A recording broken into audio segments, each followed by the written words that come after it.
तिकडे हिंगोलीत शिवसेना शिंदे गटाचे आमदार संतोष बांगर यांच्या मतदान केंद्रात संशयास्पद हालचाली आढळून आल्या। मतदान केंद्रात एका महिलेला मतदान कसं करायचं असं समजावून सांगतानाचा आमदार बांगर यांचा व्हिडिओ सध्या व्हायरल होतोय।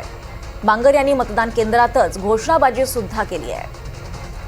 हिंगोलीच्या मतदान केंद्रावर हा सगळा प्रकार घडलाय। शिंदे गटाचे आमदार संतोष बांगर यांच्या मतदान केंद्रातच संशयास्पद हालचाली आढळून आल्यात।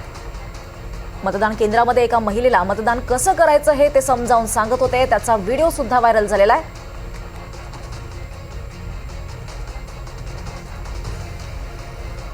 की कळमनुरीचे आमदार संतोष बांगर हे मतदान केंद्रात जाऊन एका महिलेला बटन दाबायला दाखवत आहेत। हे बटन दाब म्हणून मी तर मागच्याही आठवड्यात आपल्या सगळ्यांना माहीत आहे की संतोष बांगर नावाचा जो आमदार आहे कळमनुरीचा, हा हिंगोली शहराला कलंक आहे।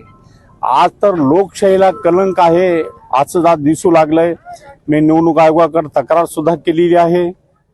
तेही पोलिसात तक्रार करू लागलेत आणि निश्चित रूपानं कारवाई करण्याचं काम निवडणूक आयोग करेल।